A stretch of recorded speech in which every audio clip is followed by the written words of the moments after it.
Hello, Lucy. How are you today? I'm great, thanks. How are you? I'm good. It's so good to have you back on the podcast. Nice to be back. Thanks for having me. My pleasure. So, for those of you that haven't listened to your previous podcast, would you like to begin by introducing yourself? My name's Lucy. I'm a dog trainer. I'm originally from South Africa. Moved to the UK 9 years ago, and I started my business in September of last year. So it's quite a young business, and I've been sober for 7 months and 2 days. Amazing. Congratulations Mm, on that. So thank you. great. So, where does sobriety like link with your business? Like how they happen at quite similar times, right? You starting your business and Yeah. getting sober. Like, what was the catalyst that began both of those things? Um, there are a few different things, but I think the main point was that my drinking was getting quite bad. I would say in June of last year, that's when it was kind of at its worst. And I knew that I had to make a change because I wasn't, even though I had a good corporate job, I wasn't happy and I wasn't feeling fulfilled. And I think I was constantly seeking coping mechanisms because it was a high pressure job. I was constantly seeking coping mechanisms to deal with the pressure. And also I just felt really stuck. Like I Mm, felt I felt trapped. I had the golden handcuffs on. mm. Um, and I knew that I had to do something about it. And I knew that stopping drinking was going to be the first step. Interesting. So I know for a lot of people, when it comes to letting go of alcohol, something that really holds people back is that they don't want to look at what they've been numbing, and it's scary. And It's really difficult, yeah. it might be like leaving a relationship, a marriage. It might be Mm, leaving a job. And ultimately, like what you've done alongside letting go of that numbing is you've had that kind of bravery to jump off a cliff, if you like, and go, right, you know mm. what? This is not in alignment. I'm not going to numb it anymore. Let's make a big change here, right? Yeah, and I think change is so scary Mm, for humans in general. And for a very long time, I knew that I didn't want to stay at that company for forever. I knew that I wanted to do something with dogs, but I just didn't have the courage to make that decision for such a long time. So stopping drinking really forced me to just get my butt into gear and to get cracking with the business. I did do quite a lot of studying while I was working full time, and that didn't help with me needing to have a coping mechanism as well because of the pressure of my normal day job, and then also the pressure I would put on myself to do well with my studies to get qualified. So that was a difficult time, but as soon as I stopped drinking, everything just got so much easier. amazing. So this is going to be helpful, I'm sure, for many people listening, because it's not uncommon to be drinking, knowing full well that you're drinking because you don't want to deal with that big elephant in the room. Um, but can you tell us then, why was it not as bad as you might have imagined it was when you actually just faced up to it? Um, I think the scariest part was making the decision. The Hmm. hardest part was making the decision. And then once I had done it, everything just kind of fell into place afterwards. Yeah. I had a really good support network around me. You know, my friends and my family were super supportive of me, obviously stopping drinking, and then also starting my own business. And it really wasn't that difficult once I had made the decision. It really wasn't that hard just to actually start taking steps towards what I wanted to do. And there's a quote that I really love, and it says, "The journey of 1,000 miles begins with a single step." Hmm. And taking that first step was obviously stopping drinking, and then it all just fell into place after that. And actually, what you're describing is getting back into alignment. So you start Mm, thinking, you started coming back into alignment, you start listening to yourself. And when we are in alignment, things are easy. And obviously, like not everything's easy. We get tests, we have to move through our mm, experiences. But when we're working with our intuition and we're working with what feels good, we're going with the flow of what the universe wants us to do, and things do become easier and more effortless. Um, yeah. how would you Well, say? actually, Sorry, carry on. oh, sorry, I was just going to say, and it's something else with sobriety that I've noticed, and I've seen. I mean, I think a lot of people in the sober community will agree with me, is that you can't really lie. You can't fake that you're enjoying something when you're sober. It's just not possible. So that's obviously been a big eye opener for me. And that obviously really helped to make the decision to massively reduce the corporate working hours and just do dog training. Yeah, and I love that. So it's so true. We've been using alcohol. We've been trained to use alcohol to hide behind. It's a thing. Mm, It's something that we numb. That when we don't want to look at the fact that we're not living in alignment, and when we take that mm, away, we step into just showing up authentically, and sometimes mm. showing that we don't like something. And that's actually, I think, a big part of boundary setting. Like, I'm not going to people please. Like, Oh, I love boundary setting. I'm so good at that now. we love a bit of boundary setting, don't Oh we? yeah. Anyone who's coached by me, I'm all about the boundary setting. Oh, I It's love it. so important for manifestation. Yeah. Okay, let's talk a little bit more about that then. So how has that been integral to how you've shown up for your business? What, manifesting? Boundary setting and Oh manifesting. wow. So boundary setting. So the first thing that was really important for me was to first like recover from the burnout from the last 7 years of working tirelessly. Mm. And once I'd recovered from that burnout, I was then able to just actually start from a really strong foundation and say, what do I actually want my day to look like if I had a choice? I don't know, that's a very privileged thing. Not everyone is able to design their life like that, but I was able to. So I wanted to kind of sit down and say, right, well, what do I want to be doing on a daily basis? I want to be out in the fresh air. I want to be working with dogs, Mm. and things that didn't fall into that plan were cut. So Yeah. that was a very important boundary, first of all, just to actually separate what I want to do and what I don't want to do. And then also, boundary setting has also really helped me with work as well. Initially, when I started my business, I did say yes to absolutely everything and got a little bit tired from working 7 days a week. But because I've learned so many lessons in sobriety, I was able to recognize a pattern that had cropped up from the past, which is I overcommit, I get everything done, but then it's at the expense of myself. And that's normally when I'd have a drink in the past. But obviously now I'm not doing that. I'm able to recognize the pattern when it does crop up and then take action immediately to set a new boundary so it doesn't happen again. And has this impacted your manifestation then, like your ability to manifest abundance in your business, this boundary setting? Yeah, hugely.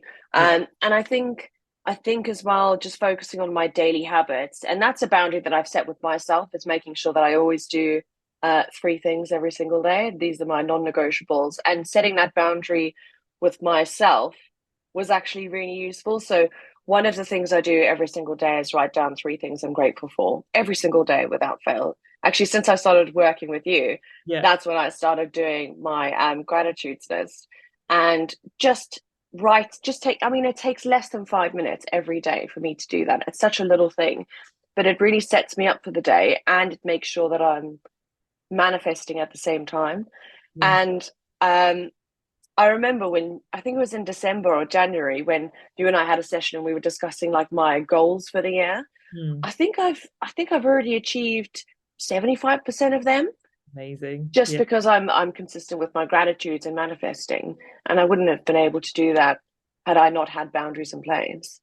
So let's also think about the alcohol piece in this. So if I Mm. rewound and we you were on a different timeline and you had not stopped drinking, how would your life, your business look different now? I wouldn't have a business. I Interesting. wouldn't. Yeah, no, I wouldn't, because I would probably just be stuck in the same cycle of, work Monday to Friday, Mm. go down the pub on a Friday night, have a few drinks, and then Saturday, a little bit hungover in the morning, Saturday afternoon, have a few more drinks, and then Sunday lunchtime, a few more drinks with a nice roast dinner or something. Yeah. And drinking takes up so much time, Mm. like so much time. So now that obviously I don't drink anymore, I've actually just invested all of that time into things that I actually want to do. So obviously my business being my main priority, but then also other things that I never really did because of being hungover on the I know. weekend. We become such interesting people, right? When we clear all of the space from alcohol. I know, it's like, who am I? So tell us more, like what are the new hobbies and things that you've brought in since you stopped drinking? I've tried a few different hobbies, um, but I think in terms of hobbies, I do try and go to the gym. So that's something that I kind of did every now and then before I stopped drinking, but I never really made it part of my lifestyle. I would do like fad diets and stuff like that, or like boot camps that, would work for like 2 months and then I would just get chubby again. So, um, going to the gym, I mean, obviously, I know for some people that doesn't sound so fun, but for me, I do enjoy it. But something that I do at the gym is swimming. And Yeah. swimming is something that I used to do growing up competitively. And it's something that I absolutely love. I absolutely love swimming. Like I can't tell you how much. And me having that time in the water is my quiet time. And Ooh. that literally numbs my brain completely because all I'm thinking about is being in the water and my breathing and my times. That's literally all I think about. So that swimming for me has been a great coping mechanism to deal with any stress that I experience because I am quite susceptible to it because of the pressure and expectations I set. Um, so yeah, swimming's definitely one of them. And then a big part of my business is doing like one-to-one. It is basically dog walking, but I'm training people's dogs at the same time. So my previous job, just to give some context, I would be sat at a desk all day for 8 to 10 hours. Yeah. Um, However, now that's obviously not even a thing really. I do maybe 5 to 6 hours worth of walking every day, which is great. I mean, it's really good exercise, but also I'm spending time outside in the fresh air, which for me is just a dream. And I actually need that now. Yeah. Let's go back to what you were just saying about dealing with stress, because Mm, as an entrepreneur, like it is stressful. Like it's mm, amazing. There's so much freedom that we have from working for ourselves, but it also comes mm. with uncertainty, with stress and with self-imposed anxiety. Now, of course, Mm, past, right? When we felt these feelings, we used to reach for a glass of wine. And yeah. society's trained us when you feel stressed, what do? You have a drink. So Mm. how do you show up for these feelings differently now, and what are the benefits to that? I I do a lot of work with like in terms of self-development. So little things that I do to manage my stress is I listen to quite a few podcasts Mm. just about like little self-help things in general. And then I try and apply as many of those things as possible to my daily life. Just take little nuggets of information from different sources. So writing lists, like writing out everything that I've got to do is a really good way for me to get it out of my head because otherwise I'll just sit there and it's like my head is just a massive scribble full of things that I want to do and that stresses me out. So Mm. writing everything down and just getting it out, even if I don't do half the stuff, at least it's actually out of my brain and I'm not thinking about it anymore. Another thing that I do to cope with stress is meditation. I know it's not for everyone, but even just 5 minutes before I go to sleep at night, that really just helps me to go to sleep and just not think about stuff. I remember when I first started working with you and I just stopped drinking, my my nighttime routine was quite off, but just trying to fall asleep was really difficult because I'd have like a million things popping into my head at once. Um, and just taking 5 minutes before I try to go to sleep and just do some breathing exercises or just 5 minutes of meditation doesn't even have to be guided, just can be like, maybe some breathing exercises. That's Yeah. what I found quite useful for stress. Makes a massive difference, doesn't it?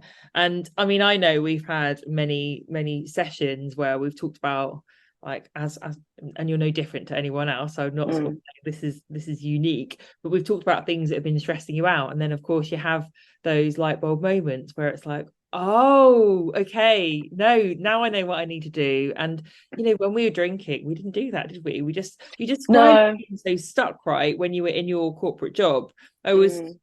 like describe it as being a hamster in a wheel. We're Yeah, just asleep. unconscious. Yeah, and we're just going through the motions. And I mean, how would you describe your life now compared to being that hamster in Oh the my wheel? God, completely different. I'm conscious 24/7, and I think um it can be so easy to switch off because you find a good job, you start your career, and then it's 20 years down the line kind of thing, and then you kind of wake up one day, whereas I obviously woke up 7 or 8 years into it and just thought, actually, do you know what, this isn't for me. It is for some people absolutely love it, but it just wasn't, it wasn't in the cards. That the universe had bigger plans for me than that. And I can't even describe how different my life is now. Like, I remember actually, a month into starting my business, it was like torrential rain, and I was meant to be outside all day, and I was outside all day, and I was just soaked to the core. And I remember driving home, and I was covered in dirt, dog slob, hair, like just an absolute mess.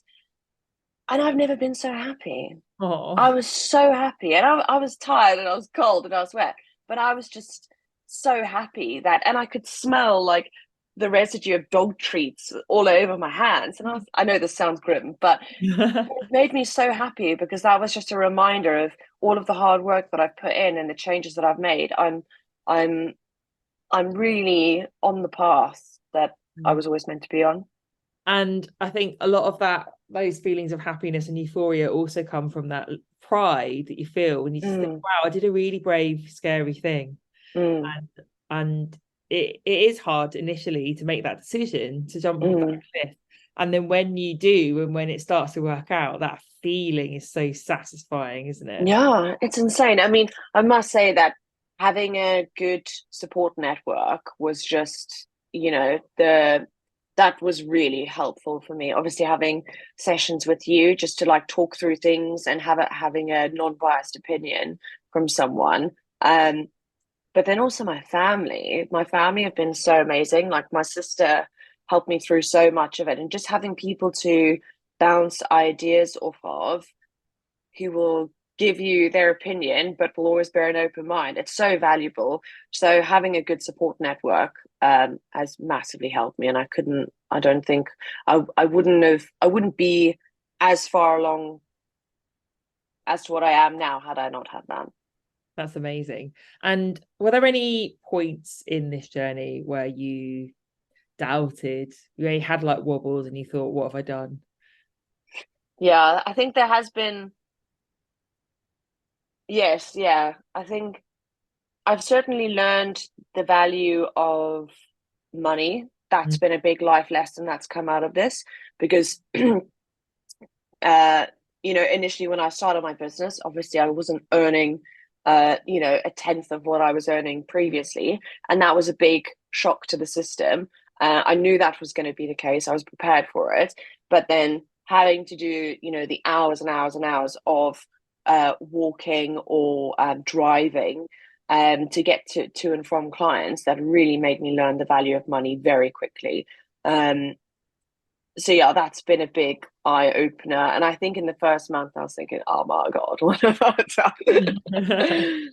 But things Yeah, have, really taken off, especially in the last 6 months. I have been working quite a lot, but that's because I really enjoy what I do. And I've built such strong bonds with all of my clients. And I'm fully booked for the next 3 months. So thing.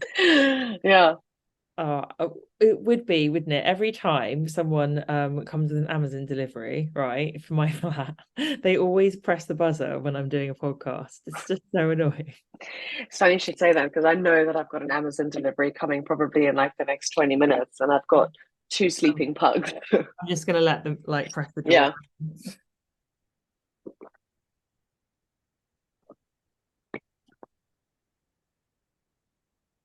There we go. How annoying. They'll hopefully leave it on the doorstep. So Yeah, I might have one, by the way. I don't know when it's coming, but yeah. I'm going to do a clap now because I'm going to see if I can cut that bit. Anyway, I'm sure that everyone listening is really excited to find you online, especially if we've got listeners who have dogs and would like a dog Mm, trainer. yes. So can you tell us how we can find you online? Yes. So on Instagram, you can find me under Prep Dog Training, and that is spelled P.R.E.P.Dog.training.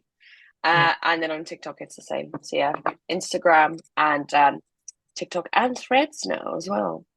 excellent. So I'll also pop those links in the show notes.